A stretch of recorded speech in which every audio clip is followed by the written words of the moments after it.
आज का राज है और मैमल्स धरती पर पिछले 6 करोड़ साल से राज करते आ रहे हैं। पर यही बात हम 6 करोड़ साल पहले की धरती के लिए नहीं कह सकते, क्योंकि उस समय धरती के सभी जीव रेप्टाइल्स के आगे सिर झुकाते थे। लेकिन कहा जाता है ना कि धरती पर परमानेंट कुछ भी नहीं रहता और ना ही कभी आगे रहने वाला है, क्योंकि मेसोजोइक एरा से भी करोड़ों साल पहले पर्मियन पीरियड में सिर्फ शिकारी के तौर पर एक ऐसा राक्षस राज किया करता था जो ना रेप्टाइल था और ना पूरी तरह से मैमल था। लेकिन इसका रूप, इसकी बनावट, इसकी चाल इसे सबसे अलग जीव बनाती थी। हालांकि ये जीव डायनासोर जितने विशाल नहीं होते थे, लेकिन इसके डरावने चेहरे और हमले को देख एक पल के लिए डायनासोर भी डर जाते थे। ये बात है 26 करोड़ साल पहले की, जब दक्षिणी अफ्रीका के कुछ हिस्सों पर ऐसे परिवारों का राज हुआ करता था जिसे आज हम गोर्गोनोप्सिया कहते हैं। गोर्गोनोप्सिया जानवरों का एक ऐसा समूह था जिसे इसके बड़े स्कल और लंबे कैनन्स दांतों से पहचाना जा सकता था।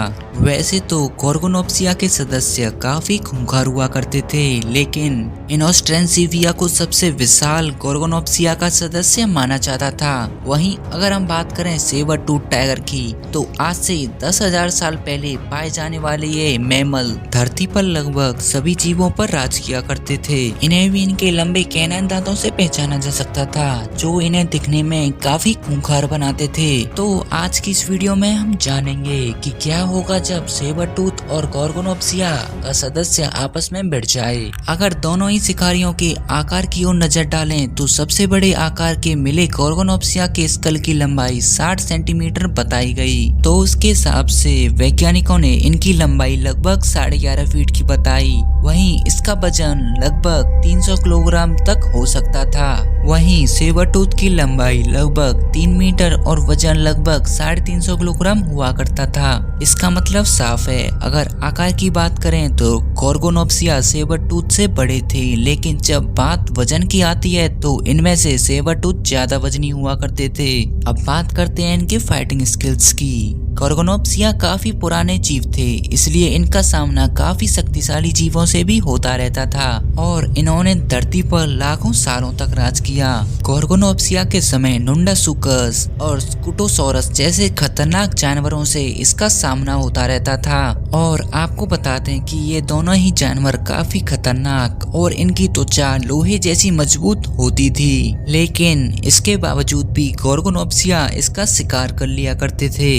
लेकिन सेबर टूथ की उत्पत्ति 25 लाख साल पहले हो चुकी थी और इसने भी धरती पर लाखों सालों तक राज किया। इतना ही नहीं, सेबर टूथ अपने समय के सबसे खतरनाक शिकारी होते थे, क्योंकि ये उस समय के सबसे विशालकाय जीव मैमथ को भी शिकार बना लेते थे, जो बाकी शिकारी जानवरों के लिए असंभव था। लेकिन मैमथ नुंडासुकस और स्कूटोसोरस जितने अग्रेसिव नहीं होते थे, जिससे हमें ये पता चलता है कि शिकार करने की बात आए तो गोर्गोनोप्सिया ही विजयी होगा। लेकिन अगर हम बात करें दोनों ही शिकारियों के काटने की क्षमता की, तो गोर्गोनोप्सिया अपने 715 न्यूटन के बाइट फोर्स से शिकारी की हड्डियों तक को अलग कर सकते थे। यहाँ तक कि इनके खतरनाक कैनन्स के सामने स्कूटोसोरस की मोटी स्किन भी नहीं टिक पाती थी। अगर बात करें सेबर टूथ की बाइट फोर्स की, तो ये अपनी 1000 न्यूटन की बाइट फोर्स से विशालकाय मैमथ की मोटी स्किन को आसानी से चीर सकते थे। इससे ये बात तो साफ है, अगर बात बाइट फोर्स की आए तो गोर्गोनोप्सिया सेबर टूथ के सामने टिक भी नहीं सकता। अगर बात करें दोनों की स्पीड की, तो गोर्गोनोप्सिया की स्पीड कभी ठीक से पता नहीं लगाई जा सकी, लेकिन वैज्ञानिक ये दावा करते हैं कि इनके छोटे पैर होने की वजह से ये ज्यादा तेज नहीं दौड़ सकते थे, बल्कि इनकी स्पीड तो एक रेप्टाइल के बराबर ही होती थी। वहीं अगर बात करें सेबर टूथ की, तो ये 60 किलोमीटर प्रति घंटे की रफ्तार से दौड़ सकते थे।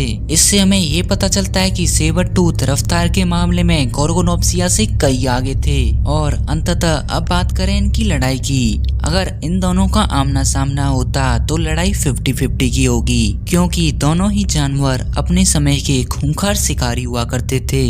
लेकिन हमारी ओपिनियन की बात करें तो सेबर टूथ ही विजयी होगा। आपका क्या ओपिनियन है, आप हमें कमेंट करके बता सकते हैं। धन्यवाद दोस्तों, अगर आपको ये वीडियो पसंद आई हो तो प्लीज वीडियो को लाइक करें और ऐसी मजेदार वीडियोस देखने के लिए हमारा चैनल सब्सक्राइब करें।